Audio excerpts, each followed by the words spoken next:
Today we uncover something the UK's biggest pizza companies have spent millions hoping you never find out. Imagine this. It's Friday night. You're tired. You've had a long week. You order a pizza, something comforting, something familiar. You open that box and the smell hits you. Warm, cheesy, promising. You take a bite. Your kids are happy. You think you've treated your family to something enjoyable. But what if I told you that pizza contained ingredients so processed, so stripped of nutritional value, that the original wheat used to make that dough has been chemically altered beyond recognition? What if the cheese, that golden, bubbling cheese you just fed your children, isn't technically cheese at all under EU food standards, but a manufactured dairy times analog times engineered in a factory to melt at precisely the right temperature? You heard that right. That's not a typo. And the companies responsible? They know times, exactly times, what's in that box. They approved every ingredient. They ran the cost calculations. And they decided deliberately that you didn't need to know. Let's go back. Because this story doesn't start in a boardroom. It starts in a time when pizza, real pizza, meant something different entirely. Cast your mind back to the 1970s and 1980s. Pizza arrives in Britain as something genuinely exciting. Small, Italian-run restaurants. Proper dough, flour, water, yeast, salt, thyme. Real mozzarella. Tomatoes that tasted like tomatoes. Your grandparents will remember when food actually tasted like food. When ingredients were listed on a menu, not buried in 8-point font on a box. Then something changed. The chains arrived. The factories scaled up. Shareholders demanded quarterly growth. And somewhere between your grandparents' first margarita and today's delivery app scroll, quality became optional. Companies chose profit over quality. Companies chose speed over standards. Companies chose shareholders over customers. And British consumers, loyal, trusting, largely unaware, kept buying, kept ordering, kept feeding their families products that bear almost no resemblance to what pizza was ever supposed to be. But here's where it gets worse. Because it's not just about taste, it's about what's actually times these products. Emulsifiers linked to gut inflammation. Palm oil appearing under aliases so obscure, even nutritionists need a glossary. Salt levels exceeding daily recommended limits in a single time serving. Artificial flavorings designed in laboratories to make inferior ingredients taste like the real thing. Think about that for a moment. Now let's talk about the brands doing this and the ones doing it worst. 1. Dr. Oetker, UK range. Dr. Oetker presents itself as the sophisticated European option, German heritage, premium packaging, slightly higher price point. Consumers reach for it, feeling like they're making the Times responsible Times choice. But look at the ingredients list on their Ristorante range, the one marketed explicitly as authentic Italian style. You'll find modified starch, dextrose, and what they label simply as cheese preparation. Not cheese, cheese preparation. That's a legal distinction.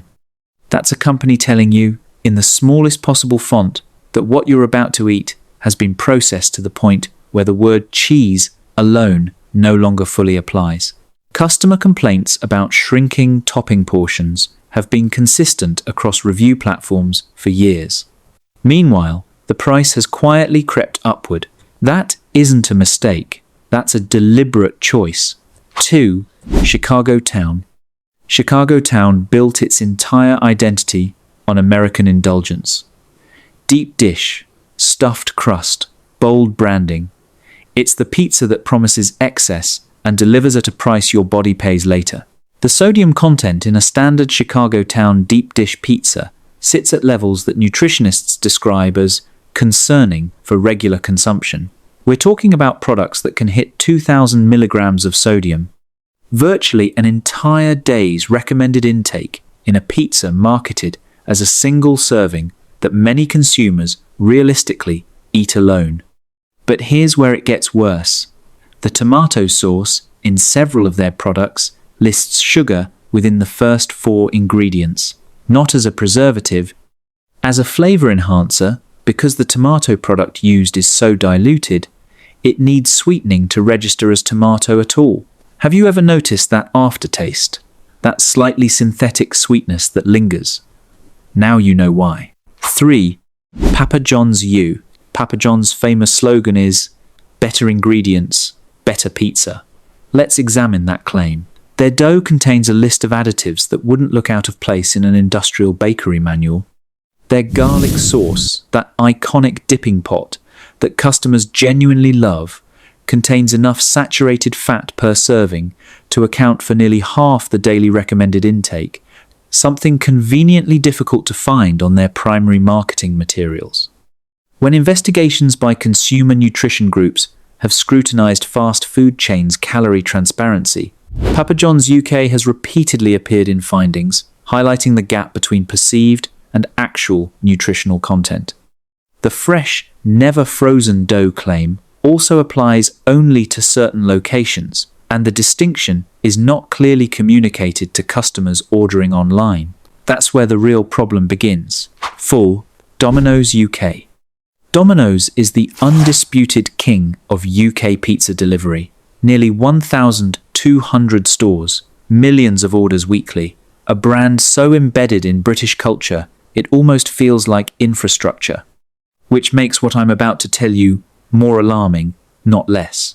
Independent nutritional analyses of Domino's large pizzas have consistently found that a typical order pizza, side, dip can exceed 2,000 calories.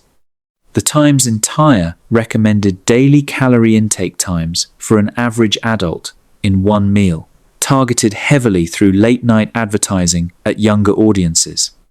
Their ingredients lists include carrageenan, modified maize starch, and preservative systems that extend shelf life at the cost of gut-friendly bacterial environments. Studies emerging from European nutrition research have raised ongoing questions about ultra-processed food formulations of exactly this type. And the size manipulation? A Domino's large pizza in the UK is measurably smaller than it was a decade ago. Same price, less product. They call it menu evolution. We call it something else. Before we continue, if this investigation is opening your eyes, please hit that like button right now. Subscribe and share this with someone who orders pizza every week. The more people who see this, the harder it becomes for these companies to hide behind marketing budgets and misleading packaging. Subscribe if you want to keep seeing investigations the food industry doesn't want you to watch. Now back to the list, and this is where things take a darker turn. 5. Iceland. Takeaway pizzas. Iceland's own brand takeaway-style pizzas sit at a price point that makes them irresistible to families on tight budgets. That's not a coincidence. Budget positioning is a deliberate strategy, and it comes at a cost that doesn't appear on the price tag. The cheese analog situation here is arguably the most egregious on this list. Iceland's cheaper pizza lines use mozzarella alternatives with dairy fat partially replaced by vegetable oils and emulsifiers. The visual result that satisfying melt and stretch is engineered, manufactured to times like cheese behaves, without the nutritional profile cheese actually provides. When even budget supermarket shoppers, people who have accepted trade-offs on quality, report being disappointed by the experience, something has gone catastrophically wrong. 6. Goodfellas.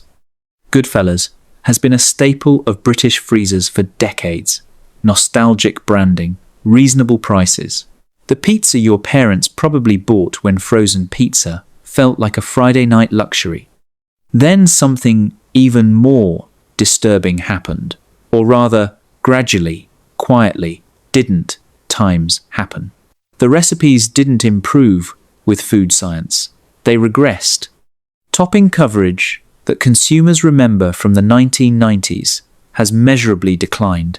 The dough base, once genuinely bread-like, has evolved toward a texture that food bloggers and reviewers consistently describe as cardboard adjacent. More troubling, their products have appeared in which, and similar consumer group reviews flagging high sodium content relative to portion size, particularly in ranges marketed toward children with bright, cartoon-adjacent packaging. Selling products with adult-level sodium spikes in child-facing packaging, that tells you everything you need to know. 7. Supermarket own brand ultra-cheap ranges. Tesco, Asda, Morrison's value lines. This is the number one entry, not because it's one brand, but because it's a system. The ultra-budget own-label pizzas sold by Britain's biggest supermarkets represent the absolute floor of what can legally be sold as pizza in this country. Cheese analogues. Mechanically processed meat toppings.